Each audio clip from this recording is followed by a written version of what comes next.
अस्सलाम वालेकुम friends, hi guys, I am Zara Khan. Welcome back to my YouTube channel Zara Khan official. Novel Jannat ki Patti by Nimra Ahmed, episode number 5। Iram फूट फूट कर रो रही थी और वो साक्षी स्क्रीन को तके जा रही थी। ये कोई भयानक ख्वाब था। हाँ, ये ख्वाब ही था और अब वो झांक जाना चाहती थी। स्क्रीन पर रक्षा परियों के सरापे में मुख्तलिफ हिस्सों पर किसी ने सुर्ख दायरे खींच रखे थे।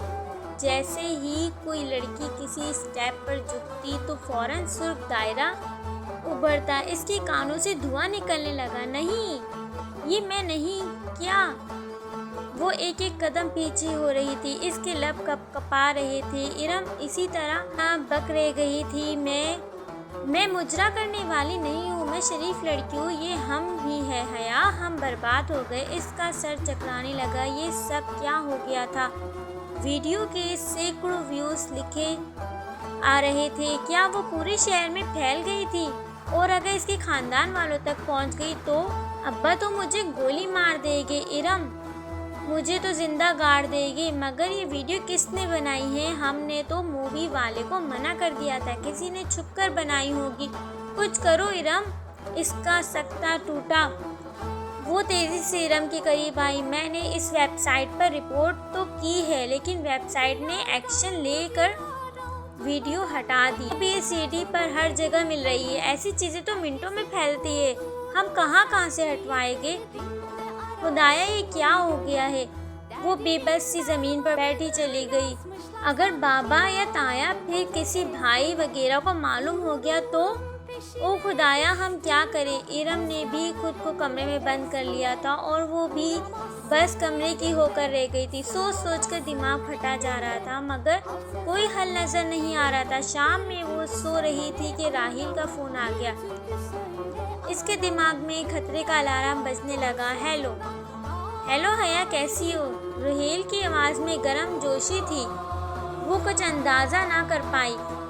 ठीक, तुम ठीक हो? एकदम फिट। मैंने तुम्हें मुबारकबाद देनी थी। किस बात की? भाई, तुम एक्सचेंज प्रोग्राम के तहत तुर्की जा रही हो। और किस बात की भला? ओ अच्छा, थैंक यू सो मच। इसकी अटकी हुई सांस बहाल हुई। कब तक जाना है? वो खुशी से पूछ रहा था। जनवरी के एंड तक या फरवरी के शुरू तक? तो क्या तुम इधर सबीन फूफो की फैमिली से मिलोगी? पता नहीं, अभी सोचा नहीं है। क्या बात है, तुम अपसेट लग रही हो? वो जरा परेशान हुआ। अरे नहीं, वो फौरन संभली और फिर इधर उधर की बातें करके खुद को नॉर्मल जाहिर करने में कामयाब हो गई। फोन बंद हुआ तो वो इरम की तरफ चली आई। यूं मुंह सर लपेट कर बैठने से कुछ नहीं होगा तो क्या करे? इरम ने तकिया फेंका और उठ बैठी। सबसे पहले तो सारे घर के कंप्यूटर से इस वेबसाइट को ब्लॉक करते हैं, ताकि कम से कम घर वालों को तो ना पता चले। फिर इसका कोई मुस्तकिल हल सोचते हैं। ठीक है, चलो। ईद का सिरा नजर आते ही इरम उठ खड़ी हुई बिना किसी वक्त के। जब वो तमाम कंप्यूटर्स इसकी वेबसाइट को ब्लॉक कर चुकी तो साइमा ताई ने आकर बताया कि रात में इरम को देखने के लिए ताया फुरकान के कोई फैमिली फ्रेंड्स खानदान आ रहे हैं। रस्मी कार्रवाई थी, क्योंकि रिश्ता तो वो धके चुपे लफ्ज़ों में मांग ही चुके थे। हया सब कुछ भूलकर पुरजोश हो गई। हमारे दुल्हा भाई भी साथ ही आए हैं। हया ड्राइंग रूम में झांक कर अंदर कमरे में आई तो मुंह लटकाए बैठी थी। तुम ऐसे क्यों बैठी हो? इरम ने आहिस्ता से सर उठाया। सर पर सलीके से दुपट्टा ओढ़े वो वीडियो। अब दफा करो इसे। आओ, सब बुला रही है। लड़की को इसकी वालदा माजिदा ने अंदर बुलाया है तुम्हें दिखाने के लिए। आओ। इसने हाथ पकड़कर इसे खड़ा किया। वो इरम को पकड़ ड्राइंग रूम में आ गई। सामने दो सिंगल सोफों पर एक नफीस सी खातून और एक खूबसूरत सा नौजवान बैठा था। सामने रखी मेज लवाजमात से सजी थी और सोनिया बसत इसरार मेहमानों को बहुत कुछ पेश कर रही थी। बस भाभी, हमें तो अपने जैसी ही बच्ची चाहिए। बाहया बापर्दा सोमुसलात की पाबंद वो खातून मुस्कुराकर कह रही थी। अरे मिस करीब, हमारी इरम तो कभी सर ढके बगैर गेट से बाहर तक नहीं निकली। अस्सलाम वालेकुम। वो इरम को साथ लिए अंदर दाखिल हुई। इसके सलाम पर सबने सर उठाकर देखा। गुलाबी पूरी आस्तीनों वाली शलवार कमीज में हम रंग दुपट्टा अच्छी तरह फैलाकर सर पर लिए इरम झुकी झुकी निगाहों से सामने एक सोफे पर आ बैठी। हया भी साथ ही थी। कमर पर गिरते सिल्की बाल, गिरे एयरलाइन शर्ट और ट्राउजर, जेब तन किए दुपट्टा कंधे पर डाले इरम के साथ ही टांग पर टांग रखे पुरएतमाद तरीके से बैठ गई। बेगम करीम की मुशफ़क़ सी आंखों में इरम के लिए पसंदगी की झलक उठी थी। इन्होंने ताबदारी से अंदाज में अपने स्मार्ट से बेटे को देखा, मगर वो इरम को नहीं बल्कि बहुत गौर से हया को देख रहा था। और बेटा, आप क्या करती हो? बेटे को मुतवज्जा ना पाकर वो इरम से मुखातिब हुई। जी, मास्टर्स कर रही हूँ, इंग्लिश लिटरेचर हूँ, इरम ने झुकी झुकी नज़रों से जवाब दिया। तभी हया को महसूस हुआ कि वो लड़का मुसलसल इसे देख रहा है, सी परखती नज़रों से। दफ्तर इसने पॉकेट से अपना ब्लैकबेरी फ़ोन निकाला और खामोशी से सर झुकाए बटन प्रेस करने लगा। ख़वातीन आपस में मसरूफ़ थी, मगर हया कुछ अजीब सा महसूस करती कनकनियों से इसी को देख रही थी जो अपने फ़ोन पर लगा हुआ था। तभी होले से इसके मोबाइल से माय नेम इज़ शीला की आवाज़ गूंजी, जिसे इसने फ़ौरन बंद कर दिया, मगर वो सुन चुकी थी। शैला के साथ शादियों का मखसूस शोर भी सुनाई दिया था और इरम ने भी शायद कुछ सुना था। तब ही चौंक कर गर्दन उठाई और फिर कदरे सबकी से वापस झुकाई। हया को अपने जिस्म से जान निकलती महसूस हुई। क्या दुनिया इतनी छोटी है? वो अब मोबाइल पर कुछ देख रहा था, कभी स्क्रीन पर देखता और कभी हया और इरम के चेहरों पर नज़र डालता। साफ जाहिर था कि वो कुछ मिलाने की कोशिश कर रहा है। फिर एकदम वो उठा और तेज़ी से कमरे से निकल गया। एक शर्मिंदा सी खामोशी ने सारे माहौल को घेर लिया। हया ने सर झुका दिया, इसे अपना दिल डूबता हुआ सा महसूस हुआ। वो बहुत बेचैन सी बैठी, पाँव ऊपर सोफे पर समेटे, हाथ में रिमोट पकड़े वो झुलाई हुई सी चैनल बदलती रही थी, बेबस परेशान। स्मार्ट टीवी की स्क्रीन पे पूरे म्यूज़िक के साथ इश्तिहार चल रहे थे। वो गायब दिमागी से स्क्रीन को देख रही थी, जहां मोबाइल कंपनी के साथ गैर तस्दीक शुदा सिम का इस्तेमाल कानूनन जुर्म है, PTA लिखा आ रहा था। जाने कब पाउस का बटन इससे दबा और इश्तिहार वहीं रुक गया।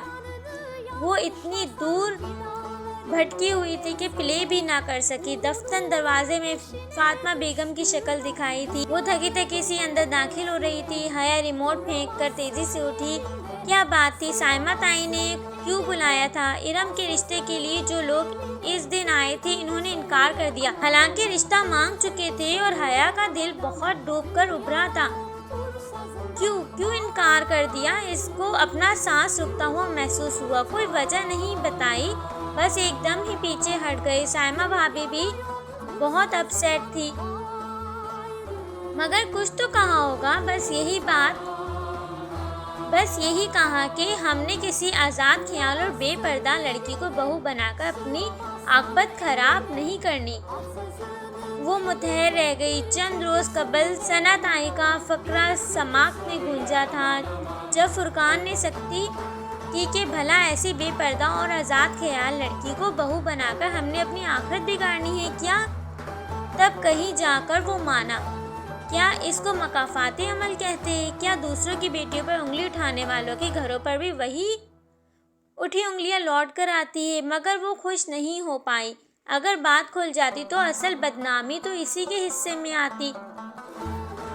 इरम को तो शायद इसकी माँ हया ने इसे बिगाड़ा है कहकर दरमियान से निकाल लेती और बात तो अब भी खुल सकती थी। वो वीडियो तो अब भी इंटरनेट पर मौजूद थी। टीवी स्क्रीन पर अब भी इश्तिहार रुका हुआ था। वो बस खाली नज़रों से इसे देखी गई। बगैर तस्दीक शुदा सिम का इस्तेमाल कानूनन जुर्म है, PTA। बगैर तस्दीक शुदा इस्तेमाल का कानूनन जुर्म है, PTA। वो बेख्याली में तकती सोचों की उलझन से निकलकर एकदम चौंकी। बगैर तस्दीक शुदा सिम का इस्तेमाल कानूनन जुर्म है, PTA। बिजली का एक बूंदा सा इसके जहन में लगा। ओ खुदाया, ये ख्याल इसे पहले क्यों नहीं आया था? वो एक झटके से उठी और बाहर की तरफ लपकी। इरम! बहुत खुशी से चिल्लाते हुए हया ने इसके कमरे का दरवाज़ा खोला। इरम मोबाइल पकड़े बेड पर बैठी थी। दरवाज़ा खुलने पर गड़बड़ा कर मोबाइल साइड पर रखा। क्या हुआ? साथ ही इरम ने अपना मोबाइल उल्टा कर दिया ताकि स्क्रीन छुप जाए। सुनो, वो तभी रिश्ते वाली बात याद आई। ओ आई एम सॉरी, इन लोगों ने रिश्ते से इनकार कर दिया। वो तो वीडियो देखकर करना ही था। खैर जाने दो, अच्छा ही है वो मुतमईन थी। इरम, तुम्हें कभी मोबाइल कनेक्शंस के इश्तिहारों में वो इबारत पढ़ी है कि गैर तस्दीकशुदा सिम का इस्तेमाल जुर्म है? हाँ तो क्या तुम्हें मालूम है कि सिम रजिस्टर करवाना क्यों ज़रूरी होता है? क्यों? ताकि कोई किसी सिम का गलत इस्तेमाल न कर सके, चाहे वो दहशतगर्दी की वारदात हो या किसी को रॉन्ग कॉल्स करना। ये सब साइबर क्राइम के तहत आता है। साइबर क्राइम्स, इरम ने पलकें झपकाई। इरम, हमारी पर्सनल वीडियो इंटरनेट पर डाल देना भी तो एक संगीन जुर्म है। हम इसकी रिपोर्ट कर सकते हैं, मगर हम किसको रिपोर्ट करेंगे? वो नीम रजामंद हुई तो हया ने झट अपना मोबाइल निकाला। पीटीए को दरवाज़ा बंद करो, मैं हेल्पलाइन से नंबर लेती हूँ। पीटीए की हेल्पलाइन का नंबर आसानी से मिल गया, मगर ऑपरेटर ने निहायत शाइस्तगी से ये कहकर माजरत कर ली कि इसी तरह के केस की साइबर क्राइम या किसी असेंबली के साइबर सेल को रिपोर्ट्स करना होगा। हया ने इससे मुल्क की सबसे बड़ी सरकारी सोमेलियन एजेंसी के साइबर क्राइम सेल को ईमेल एड्रेस तो ले लिया, लेकिन अब वो बैठी थी। ये इंटेलिजेंस वाले बड़े ही खतरनाक लोग होते हैं इरम, मगर अब ये करना तो है ना? और वाकई करना तो था। इरम ने लैपटॉप खोला और फिर बहुत बहस के बाद इन्होंने एक कंप्लेन लिखी और इस पते पर भेज दी जो पीटीए से इनको मिला था। बामुश्किल 10 मिनट गुजरे थे कि हया का मोबाइल बजा। चमकती स्क्रीन पर प्राइवेट नंबर कॉलिंग लिखा आ रहा था। ये कौन हो सकता है? इसने जैसे मोबाइल कान से लगाया, हेलो। दूसरी जानिब ज़रा खामोशी के बाद एक भारी सी आवाज़ सुनाई दी। अस्सलाम वालेकुम मिस हया सुलेमान। जी आप कौन? मैं मैनेजर अहमद बात कर रहा हूँ, साइबर क्राइम सेल से। आपने हमारी एजेंसी में रिपोर्ट की है, हमें अभी भी आपकी कंप्लेन मौसूल हुई है। वो जो कोई भी था बहुत खूबसूरत बोलता था, गहरा मगर नर्म लहजा जिसमें ज़रा सी चाशनी भरी तपिश थी, गरम और सर्द का इम्तिजाज। मगर मैनेजर अहमद, मैंने कंप्लेन में अपना नंबर तो नहीं लिखा था, तक करते दिल के साथ कह रही थी। इरम भी हैरत भरी खौफ से इसको देख रही थी। जवाबन वो धीरे से हंस दिया। नंबर तो बहुत आम सी चीज़ है मिस सुलेमान, मैं तो आपके बारे में सब कुछ जानता हूँ। क्या? यही कि आप सुलेमान असगर की बेटी हैं, आपके वालिद की एक कंस्ट्रक्शन कंपनी है, आपका भाई रोहेल चार्ज मैसन यूनिवर्सिटी में ज़ेर तालीम है, खुद आप इंटरनेशनल इस्लामिक यूनिवर्सिटी में LLB शरिया एंड लॉ के 5वां साल में हैं। फरवरी में आप एक्सचेंज प्रोग्राम के तहत इस्तांबुल जारी गालबन सबांजी यूनिवर्सिटी में, और पिछले हफ्ते अपने कज़न और फुरकान की मेहंदी की फंक्शंस पे बनने वाली वीडियो की इंटरनेट पर अपलोडिंग को आपने रिपोर्ट किया है। राइट मैम, वो जो सुनती जा रही थी बामुश्किल बोल पाई। जी वही वीडियो। अब आप क्या चाहती है कि आप इसे वेबसाइट से हटा दें? इसकी आवाज़ में बहुत मिन्नत भर आई थी। ओके, और कुछ? और जिन लोगों के पास इसकी CD है वो भी। आगे इसका गिला किया एहसास तौहीन से कुछ बोला ही नहीं गया। मैं शहर के एक बंदे से वो वीडियो निकलवा लूँगा, आप बेफिक्र रहिए। इसके ऊपर लगा बोझ इसके ऊपर से उतर गया। Thank you. मैनेजर अहमद के अंदाज से लग रहा था कि वो फ़ोन रखने ही वाली है, तो वो बोल उठा। थैंक यू तो आप तब कहिए जब मैं ये काम करूँ, और इस काम को मैं शुरू करने के लिए भी मुझे आपका ताउन चाहिए। कैसा ताउन? मैडम, आपको ज़रा सी तकलीफ़ करनी होगी। आपको इस वीडियो की बाकायदा रिपोर्ट करने के लिए मेरे ऑफिस आना होगा। क्या? नहीं मैं नहीं आ सकती, वो परेशानी से बोली। इरम भी ककड़मंदी से इसका चेहरा देखने लगी। फिर तो ये काम नहीं हो पाएगा, ऐसे स्टेप फ़ोन पर नहीं किए जाते। इसे लगा वो महफूज सा मुस्कुरा रहा था। अगर मैं नहीं आ सकती, और वो कैसे आ सकती थी, अगर किसी को पता चल जाता तो कितनी बदनामी होती। आपको आना पड़ेगा, मैं गाड़ी भेज देता हूँ। नहीं नहीं, अच्छा खुदा हाफिज। इसने जल्दी से फ़ोन बंद कर दिया। भाड़ में गया ये इसका साइबर क्राइम सेल। अगर अब्बा ताया या अब्बा को पता चल गया कि हम एक एजेंसी के हेड क्वार्टर्स गए हैं तो हमारी टांगी तोड़ देगी वो। मैं तो पहले ही कह रही थी कि रिपोर्ट ना करो। प्राइवेट नंबर से फिर कॉल आने लगी। इसने झंझला कर फ़ोन ही ऑफ कर दिया। इस वीडियो से ज़्यादा मैनेजर अहमद ने इसे ब्लैकमेल किया, ये ख्याल फिर सारा दिन इसके जहन में गूंजता रहा। वो बहुत थकी हुई पासपोर्ट ऑफिस से निकली थी। इस्लामाबाद से पिंडी का इतना लंबा और रश भरी सड़क पे थका देने वाला सफ़र करके वो आज पासपोर्ट ऑफिस से अपना पासपोर्ट उठाने आई थी। मगर यहाँ इल्म हुआ कि पासपोर्ट 14 जनवरी को ही मिल पाएगा और अभी 14 जनवरी में पूरा हफ्ता बाकी था। इस्लामाबाद में तो कोई टेक्निकी मसला था, इसलिए इसे पिंडी में ही अप्लाई करना पड़ा था। वापसी पर भी इतना ही रश था। शॉपिंग के बाद जब वो मरी रोड पर आई तो मगरिब छा रही थी। सड़क गाड़ियों से भरी हुई थी और गाड़ियों का ये सिला बहुत सुस्त रवि से बह रहा था। सिग्नल पर इसने गाड़ी रोकी और शीशे खोल दिए। इसका जहन अभी तक पासपोर्ट में उलझा हुआ था। अचानक वो इसकी खिड़की पर झुका। सोनियो, क्या सोच रही हो? वो बुरी तरह चौंकी और सर उठाकर देखा। वो वही था, डॉली। नागवारी की एक लहर इसके चेहरे पर सिमट आई। इसे भूल गया कि कभी डॉली ने इस पर कोई एहसान किया था। हटो सामने से, वो झटक कर बोली। वो खुली खिड़की में इस तरह हाथ जमा कर खड़ा था कि वो शीशा ऊंचा नहीं कर सकती थी। लो बाजी, मैं तो सलाम दुआ करने आई थी और आप गुस्सा कर रही हो। इस रोज़ वाले सख्त तासरात डॉली के चेहरे पर नहीं थे। इसके चेहरे पर कराहट भरी मासूमियत थी। हटो सामने से वरना मैं पुलिस को बुला लूँगी। हाय बाजी, डॉली से ऐसे बात करती हो और आपकी तारीफ़ें कर करके डॉली ने मेरा सर खा लिया। इसने आवाज़ पर सर घुमा कर देखा तो फ्रंट सीट की खुली खिड़की पर एक और ख्वाजा सिरा खड़ा था। डॉली की रंगत की निस्बत इसका रंग ज़रा साफ था। वो दोनों हाथ खिड़की की चौखट में दिए खड़े थे। ये कौन हो तुम? हटो मेरी गाड़ी से। इसे ठंडे पसीने आने लगे थे। ये जी मेरी बहन है पिंकी। बड़ा शौक था जी इसे आपसे मिलने का। एक बड़ी ज़रूरी बात करनी थी जी हमें आपसे। Get lost. इसने हाथ बढ़ाकर शीशा ऊंचा करना चाहा मगर पिंकी ने अपना हाथ अंदर कर दिया। एकदम से इसकी कलाई सामने आई थी। इसकी कलाई पर एक गुलाबी सुर्ख सा कांटा बना हुआ था, जैसे जला हुआ, शायद बर्थ मार्क। हटो हटो, आई से गेट लॉस्ट। वो आलिम तेज में शीशा ऊपर करने लगी मगर पिंकी ने इस पर अपने हाथ रख दिए थे। शीशा ऊपर नहीं हो पा रहा था। बाजी, इसे ना करो पिंकी नाल, इसका हाथ जख्मी हो जाएगा जी। डॉली ने कहते हुए हाथ बढ़ाकर इसके कंधे पर रखा तो वो तेवर घूमी। इसने डॉली को धक्का दिया और वो लड़खड़ाकर चंद कदम पीछे हटा तो इसने जल्दी से शीशा ऊपर चढ़ा दिया। अब तुम भी हटो इधर से वरना मैं लोगों को इकट्ठा कर लूँगी। वो हाथ बढ़ाकर पिंकी की तरफ वाला शीशा बंद करने लगी लेकिन वो अड़ ही गया था। बाजी जी, मैं तो तहानू डॉली के दिल की बात बताने आई थी और तुसी इसी तरह कर रहे हो।